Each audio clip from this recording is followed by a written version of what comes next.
네, 우리 기도하심으로 배우다 시작하겠습니다. 하나님 감사합니다. 오늘도 말씀 앞에 우리를 불러주시고 주의 말씀을 묵상하게 하시니 감사합니다. 오늘도 참 많은 사람들이 수많은 아픔 가운데서 살아갑니다. 그 아픔만으로 살아가는 것도 힘이 든데 그 아픔 때문에 또 다른 것들을 잃어가며 살고 있습니다. 오늘 말씀을 통해 우리가 무엇을 잃고 있는지 깨닫게 하시고 돌이키게 하시며 소중한 것을 소중히 여길 줄 알게 되는 이 아침이 되게 하여 주시옵소서. 감사합니다. 예수님 이름으로 기도드립니다. 아멘. 네, 오늘 저희가 함께 살펴볼 말씀은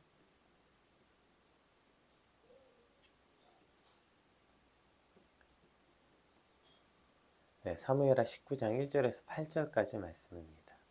어떤 사람이 요압에게 아뢰되 왕이 압살롬을 위하여 울며 슬퍼하시나이다 하니 왕이 그 아들을 위하여 슬퍼한 다음이 그날 백성에게 들리매 그날의 승리가 모든 백성에게 슬픔이 된지라. 그날의 백성들이 싸움에 쫓겨 부끄러워 도망함같이 가만히 성읍으로 들어가니라. 왕이 그의 얼굴을 가리고 큰 소리로 부르되 내 아들 압살롬아 압살롬아 내 아들아 내 아들아 하니 요압이 집에 들어가서 왕께 말씀드리되 왕께서 오늘 왕의 생명과 왕의 자녀의 생명과 처첩과 비빈들의 생명을 구원한 모든 부하들의 얼굴을 부끄럽게 하시니 이는 왕께서 미워하는 자는 사랑하시며 사랑하는 자는 미워하시고 오늘 지휘관들과 부하들을 멸시하심을 나타내심이라. 오늘 내가 깨달았으니 만일 압살롬이 살고 우리가 다 죽었더라면 왕이 마땅히 여기실 뻔하였나이다. 이제 곧 일어나 나가 왕의 부하들의 마음을 위로하여 말씀하옵소서. 내가 여호와를 두고 맹세하옵나니 왕이 만일 나가지 아니하시면 오늘 밤에 한 사람도 왕과 함께 머물지 아니할지라. 그리하면 그 화가 왕이 젊었을 때부터 지금까지 당하신 모든 화보다 더욱 심하리이다 하니 왕이 일어나 성문에 앉으며 어떤 사람이 모든 백성에게 말하되 왕이 문에 앉아 계신다 하니 모든 백성이 왕 앞으로 나아오니라. 이스라엘은 이미 각기 장막으로 도망하였더라.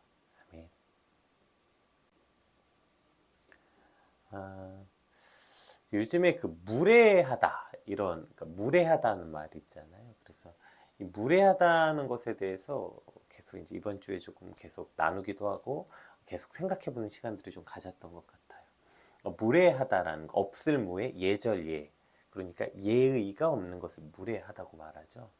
그럼 무례하다는 걸 알려면 예의가 뭔지 알아야겠죠. 예의는 존경을 뜻하기 위한 말이나 태도, 이게 이제 예의라고 해요.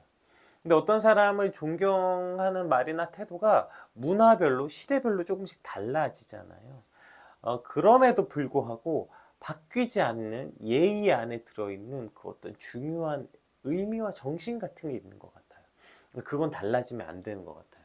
예를 들어서 우리가 직장 상사 앞에서 예의를 갖추려고 하잖아요. 그래서 공손한 말투, 태도를 가져요. 그러나 그것이 과연 진짜 예의인가? 그러니까 우리가 그 상사 앞에서 공손한 태도와 말투는 가졌지만 그 직장 상사와 같이 밥 먹고 싶진 않아요. 그 사람과 같이 있고 싶지 않고 그 사람 없을 때 그 사람 욕도 하고 또 그 사람 회식에 온다 그러면 집에 가고 싶고, 이게 과연 예의 있는 걸까? 그 사람 앞에 분명히 공손한 태도와 말투는 가졌지만 그것이 상사를 향한 참 예의일까? 라는 이제 의문을 가질 수 있는 거죠. 그래서 그 최소한의 예의라는 책이 있는데요. 그 책에 보면 우리에게 예의가 필요한 순간은 존중하기 어렵거나 힘든 사람을 대면할 때 그때야 비로소 우리에겐 진짜 예의가 필요한 순간이라고 기록됐어요. 왜냐하면 앞에서 말한 것처럼 그 사람, 어떤 사람을 사랑하고 진짜 존경하고 내가 너무 좋아하는 사람이 있어요.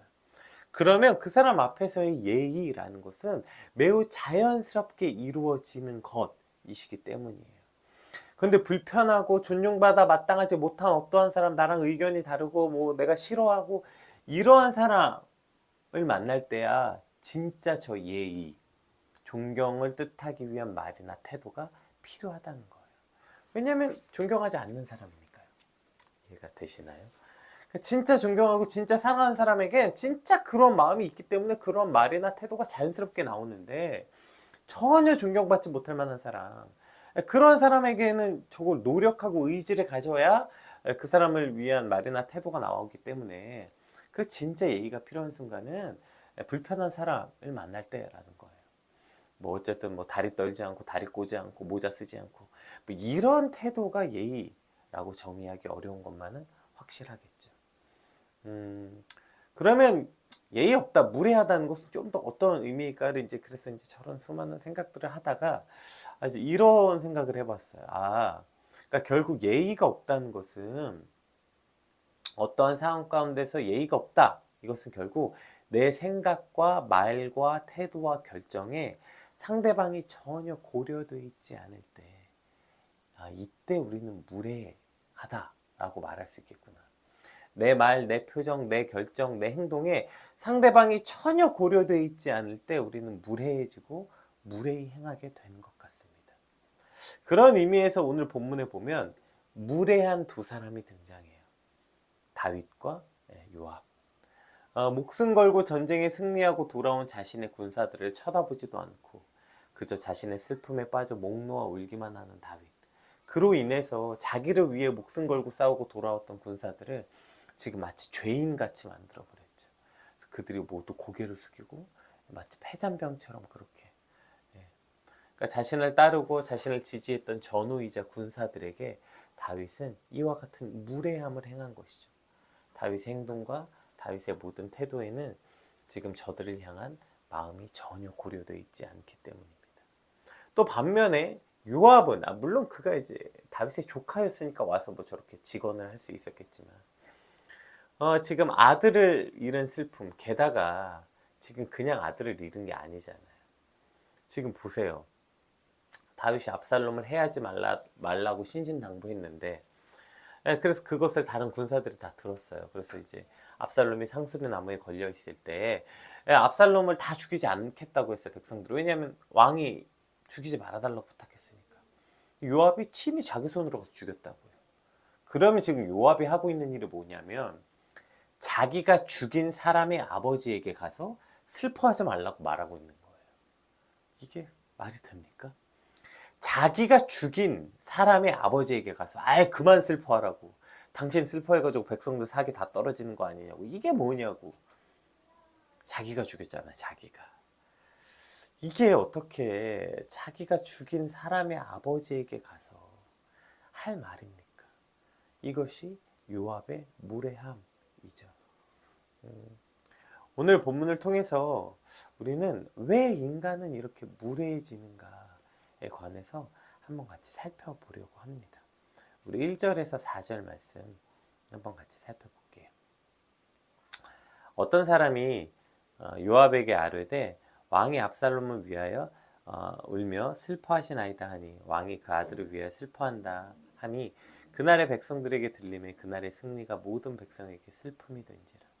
그날의 백성들이 싸움에 쫓겨 부끄러워 도망함 같이 가만히 성읍으로 들어가니라.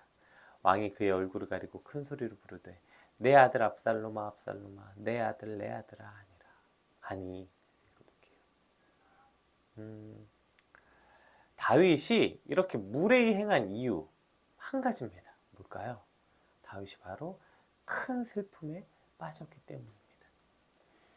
어제부터 다윗은 계속 내 아들 압살롬아 내 아들 내 아들아 이렇게 부르짖고 있어요. 왜냐하면 다윗이 지금 아들을 잃은 슬픔은 그냥 아들을 잃었다 정도가 아니라 그 아들이 바로 자신의 죄에 인한 결과, 그러니까 자신의 죄에 의한 심판의 의미로서 지금 요압이 죽었다는 것을 알았기 때문이에요. 그러니까 다윗은 진짜 자기 때문에 요압이 죽었다고 생각하는 것이고, 그리고 사실 어느 정도 사실이죠. 얼마 전에 TV에 보니까 그 대구에 있는 가스 폭발 사건을 다루는 TV 프로그램을 봤는데, 그게 등굣길의 출근 시간에, 등굣길 출근길에 가스가 폭발해서 참 많은 사람들이 죽고 다친 사건이었죠. 근데 그게 이제 더 안타까웠던 건 등교 시간이어서 참 젊은 아이들, 학생들이, 많은 학생들이 생명을 잃었어요. 그래서 그 사고로 그 아이들을 잃은 부모들이 나와서 이제 인터뷰를 하는데, 다 특징이 뭐냐면 그 부모들이 다 한결같이 다 자기 때문이래요. 내가 그때 자전거를 사주지 않았더라면, 그때 내가 학교 가기 싫다고 떼쓴 아이를 학교에 보내지 않았더라면, 심지어 내가 대구에 살지 않았더라면, 모든 부모들이 다 자기 때문이래. 사실 이게 왜 부모 때문입니까? 그 가스 폭발하게 만든 그 시공사와 뭐 나라와 뭐 이런 사실 가스 폭발에 연결된 사람 탓이죠. 왜 이게 부모 탓이에요? 그런데 부모들의 마음은 이런 거예요. 자기 자녀들을 잃었을 때, 자기 자녀에게 어떠한 일이 생겼을 때 부모는 다 그것이 자기 탓 같은 거죠.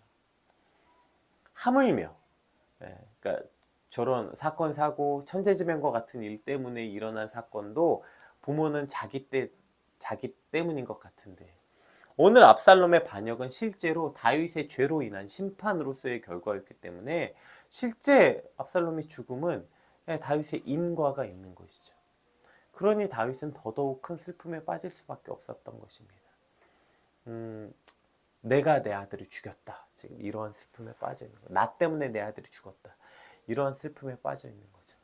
그런데 여러분, 우리가 여기서 꼭 기억해야 될 것은 바로 그 큰 슬픔이 그 주변 사람들을 향한 무례함이 되었다는 거예요.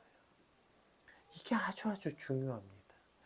다윗의 무례함의 이유는 매우 간단해요. 다윗 스스로 너무 아프고 너무 큰 슬픔에 빠져 있기 때문이에요. 여러분, 우리가 너무 안타까운 게 뭐냐면 어떤 안 좋은 사건으로 인해서, 그러니까 우리에게 어떤 사건 사고가 벌어졌어요. 그럼 그 사건 사고 때문에만으로도 너무 아프잖아요. 그것만으로도 너무 아프고 큰 슬픔인데, 문제는 그 아픔에 슬픔에 빠져 있게 되면 더 큰 슬픔을 가져오게 된다는 거예요. 악의를 가지고 한 일은 아닙니다. 보세요, 오늘 다윗이 뭐 자기 그 군사들을 무시하려고 한 행동은 아니었잖아요. 다만 내가 너무 아프고 내가 너무 슬프고 내가 너무 두려워서 그저 이러한 감정에 빠져 있었을 뿐인데, 그 감정에 빠지니까 어떻게 되냐면 무례해졌다고요. 그게 제가 아까 무례하다는 게 뭐라고 말했죠? 자신의 말과 태도와 행동에, 자신의 결정에 상대방을 향한 배려와 고려가 전혀 없는 것, 그것이 곧 무례함이라고 했잖아요. 아니, 지금 다윗 입장에서는 내가 지금 아들을 잃었는데, 게다가 그 아들이 내 죄 때문에 죽었는데, 내가 세상에서 제일 아픈데, 지금 내가 세상에서 제일 불행한데, 내가 제일 세상에서 제일 고통스러운데, 내가 지금 제일 두려운데, 내가 지금 누굴 돌봐? 내가 정신이 어딨어? 내가 누굴 돌아보냐고 말할 수 있겠죠. 문제는 내가 지금 누굴 돌봐 하는 그 사이에, 즉 소중한 것을 잃은 슬픔에 빠져 무례히 행할 때 어떻게 되냐면 다른 소중한 것을 모두 잃게 된다는 거예요.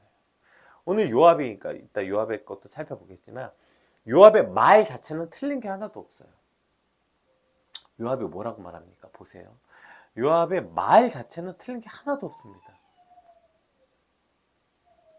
한번 볼게요. 우리 5월절부터 요압이 뭐라고 말해요? 모든 부하들의 얼굴을 부끄럽게 하시니, 모든 부하들의 얼굴을 부끄럽게 했대요. 그래서 왕께서 미워한 자를 사랑하시며 사랑한 자를 미워하시고 오늘 지휘관들과 부하들을 멸시했다. 차라리 그러면 우리가 다 죽었으면 좋겠냐, 지금 이렇게 말하죠. 이렇게 느끼는 거예요, 지금 이 군사들은. 그리고 이제 중요한 거 보세요. 이제 일어나 부하들의 마음을 위로할 수 없어서, 그렇지 않으면 보세요. 오늘 밤 한 사람도 왕과 함께 머무지 아니할지라. 당신은 압살롬 한 사람을 잃었지만 그 슬픔에 빠져 있는 동안 당신은 모든 사람을 잃게 될 것입니다, 이 말이에요. 한 사람도 당신과 함께 하지 않을 것입니다. 이러면 그 화가 당신이 젊었을 때부터 지금까지 당했던, 사실 요압은 그 다윗 바로 옆에서 다윗이 그동안 살아왔던 인생의 모든 우여곡절을 다 아는 사람이잖아요. 그럼에도 불구하고 당신이 겪었던 그 모든 우여곡절의 화보다 더 큰 화를 당하게 될 것입니다 라고 말합니다. 이게 팩트이죠. 그러니까 결국에 우리가 언제 이렇게 무례해지는가 생각해 보면, 다윗의 이 무례함은 어디서 왔는가? 그가 지금 아프고 슬픔에 빠져 있을 때 그것 때문에 무례해졌다는 거예요. 오늘 압살롬으로 인해 죽을 뻔한 수많은 사람들, 아마 이들 중에서는 이미 압살롬 때문에 실제 자신의 가족을 잃은 사람들도 있었겠죠. 그리고 그들은 그럼에도 불구하고 다윗을 따랐고 다윗을 향해 싸웠고 목숨을 걸고 나가서 다윗을 위해서 싸웠습니다. 그런데 돌아왔는데 자신들은 이 어려운, 사실 이거 말도 안 되는 전쟁이었잖아요. 이거 못 이기는 전쟁이었잖아요. 전력 차이도 심했고 이미 기울은 전쟁이에요. 그런데 그들은 목숨 걸고 나가서 싸웠어요. 모든 사람들이 실패할 거라고 말하고 질 거라고 말한 전쟁에 나가서 싸워서 이겼다고요. 그리고 돌아왔는데 다윗이 지금 저렇게 내 아들아 내 아들아 내 아들 압살롬아 울고 있는 거예요. 여기서 이제 다윗이 울고 있다는 표현에 보면 거의 정신을 놓은 그러니까 몸이 상했다 이런 뜻이 포함되어 있거든요. 몸이 상할 만큼 슬픔에 몸을 가누지 못하고 있는 거예요. 이것을 본 백성들의 이런 마음을 갖는 거죠. 아, 내가 죽었어야 했나? 아, 이건 우리가 목숨 걸고 싸워서 이겼더니 오히려 뭐 지금 존중은커녕 지금 왕은 뭐 슬픔에 빠져서 우리를 보지도 않게 되는 지금 그러한 이 다른 사람들을 향한 무례함을 지금 행하고 있는 것이죠. 이것이 지금 그러니까 결국에 내 슬픔에 빠져 있으면 주변 사람들이나 그 주변에 있는 사람들의 마음이 하나도 안 보이는 거예요. 내 슬픔에 빠지면 하나도 안 보여. 그냥 내 상처, 내 고통. 오늘 다윗의 아주 중요한 말이 있어요. 뭐래요? 내 아들 압살롬아, 내 아들 압살롬아 계속 말해요. 다윗의 마음이죠. 내 아들 압살롬아, 압살롬아, 내 아들아, 내 아들아. 이 말. 내 슬픔아, 내 슬픔아, 내 고통아, 내 고통아. 그러니까 우리가 아픔에 빠지면 나밖에 안 보이는 거예요. 내가 아프고 내가 고통스럽고 세상에서 내가 제일 불쌍하고 내가 제일 큰 아픔을 겪고 있고 나밖에 안 보여요. 그러나 눈을 들어서 주변을 보면 이미 다윗 말고도 압살롬 때문에 자기 아들 때문에 아들을 잃은 사람들이 있을 거고요.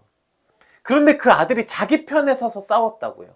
아들을 잃은 다른 부모가 내 편에 서서 목숨을 걸고 싸워줬다고요. 그런데 내가 그 사람들 앞에 가서 내 아들을 잃었어. 나는 내 아들을 잃었어. 내 슬픔이 가장 커. 라고 말함으로 그들에게 무례해진 거죠. 지금 자신의 슬픔에 빠져서 다른 사람을 향한 고려, 다른 사람을 향한 배려, 그러니까 내 말과 행동과 태도와 결정에 어떠한 사람들에 대한 고려가 들어있지 않는 거예요. 그러니까 무례해진 거예요, 다윗이.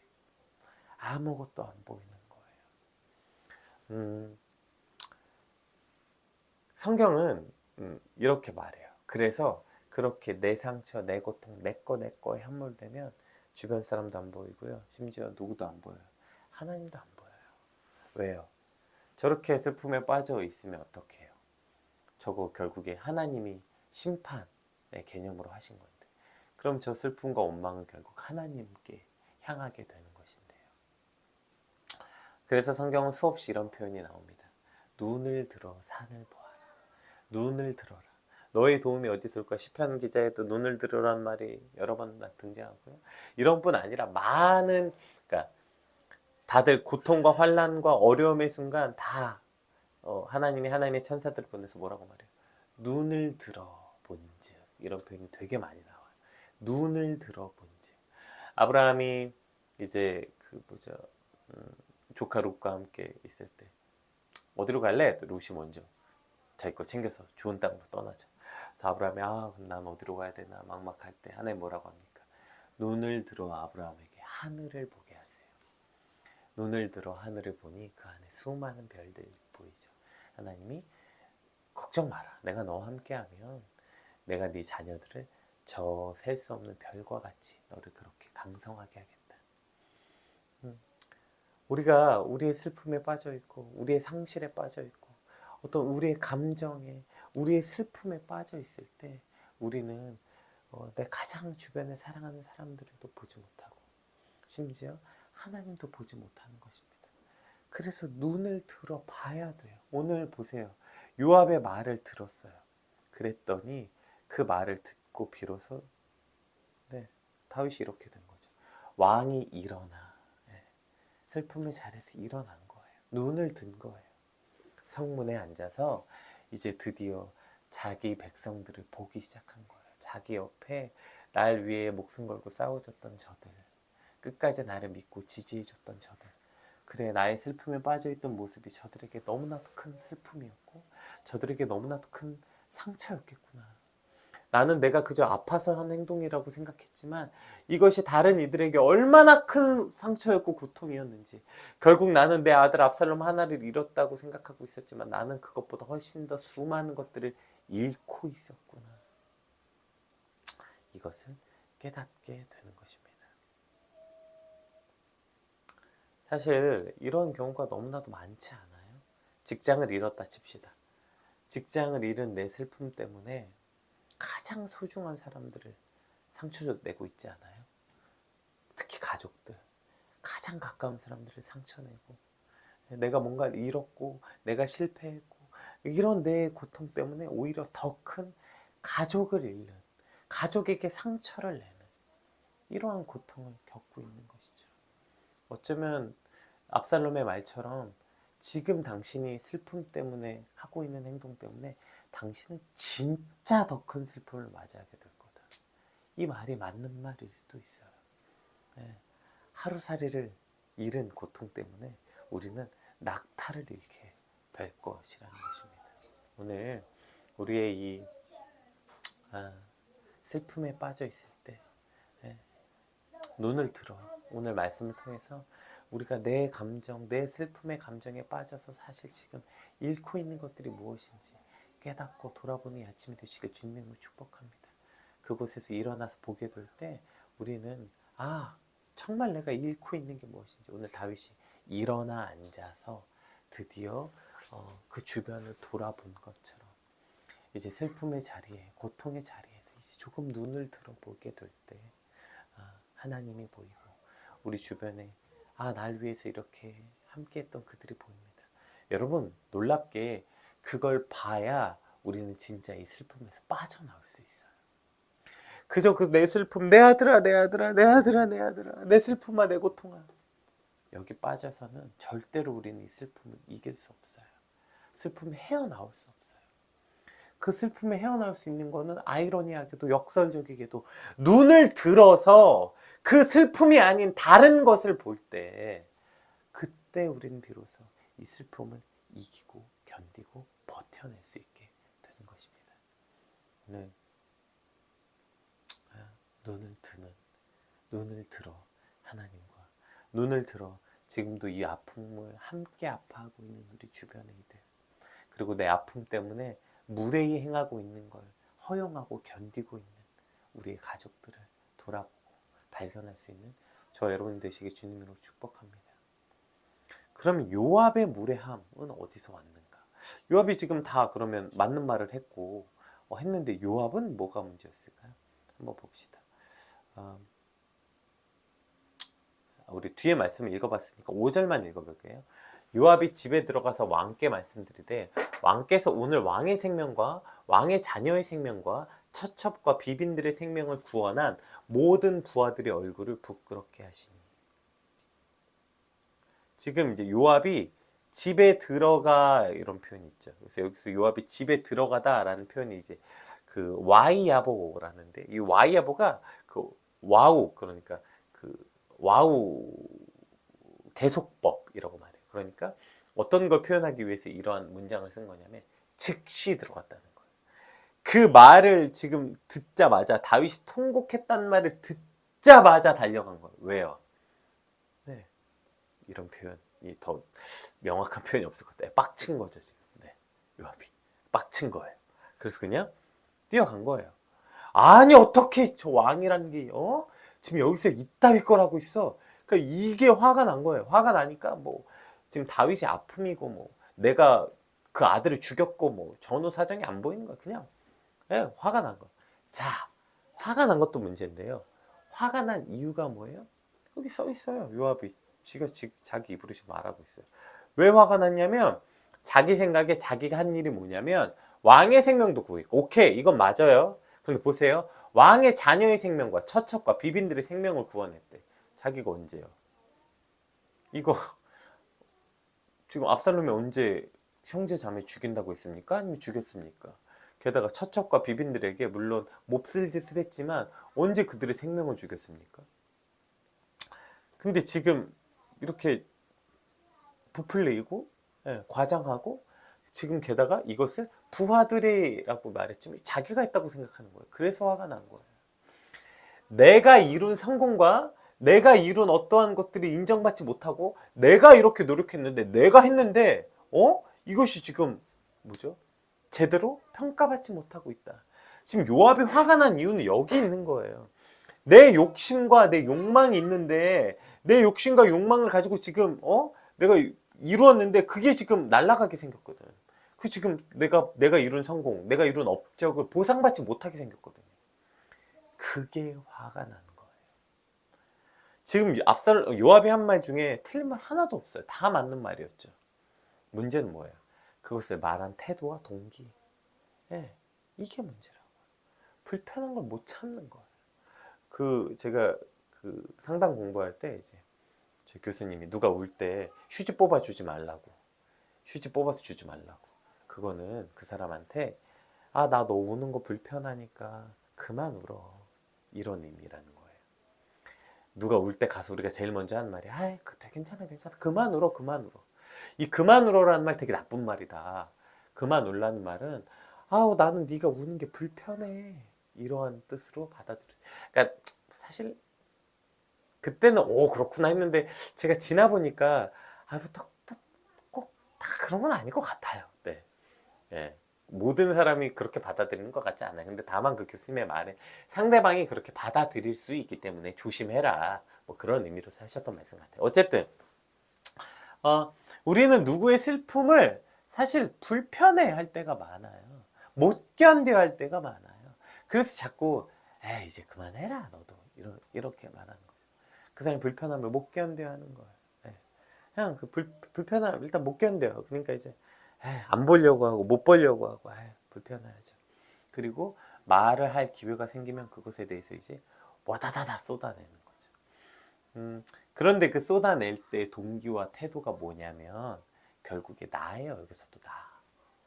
내가 불편했고 내가 열받았고 내가 내 욕심과 내 목적이 있는데 그걸 못 이뤘고 결국에 다 내 욕심과 내 욕망, 내 감정과 내 생각에 이끌리면 안 보이는 거예요.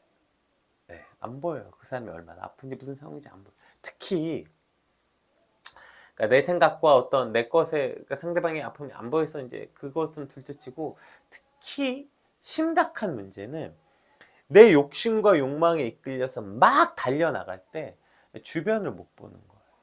오늘 요압이 왜 이렇게 화가 났어요? 왜 요압이 주저없이 압살롬을 죽였습니까? 보세요. 오늘 요압의 태도를 보세요. 요압은 어떤 사람이었어요? 요압은 늘 자신의 목적을 위해서는 뭐든 하는 사람이었어요. 다 죽였잖아요. 다. 예, 누구죠? 이제 곧 있으면 이제 아마사도 죽이게 되고 그 전에 누구였죠? 그 북이스라엘로 나누었을 때 어쨌든 그 평화협정을 하려고 왔던 그 장군도 그냥 요압은 죽여버리고 압살롬 죽이지 말아달라고 했는데 압살롬도 죽이고 요압은 어쨌든 자기 앞에 걸리적거리고 거치적인 목적을 위해서 다 죽여요. 그리고 물론 다윗의 명령이긴 했지만 우리아도 죽이고 다 죽입니다. 다. 그러니까 요압은 늘 이런 사람이에요.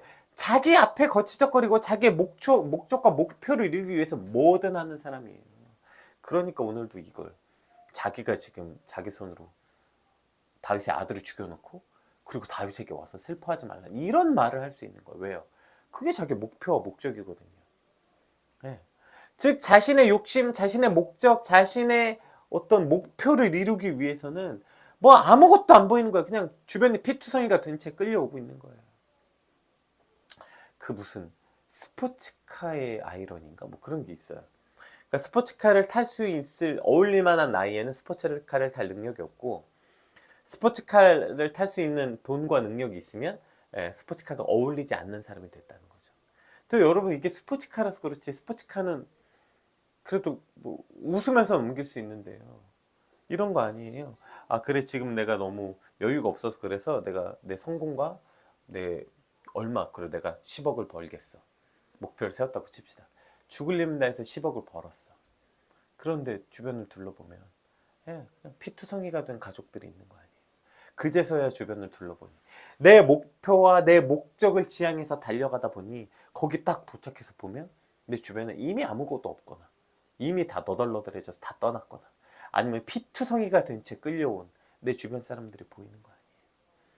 오늘 요압이 아주 전형적으로 그러한 사람인 것이죠. 지금 요압이 한 말은 다 틀린 말이 하나도 없었지만 결국 그는 자신의 욕심과 욕망을 이루기 위해서, 그래서 주변에게 이렇게 무례히 행하는 거예요. 아, 따라와 그냥. 아, 이게 옳아. 아, 이게 맞아.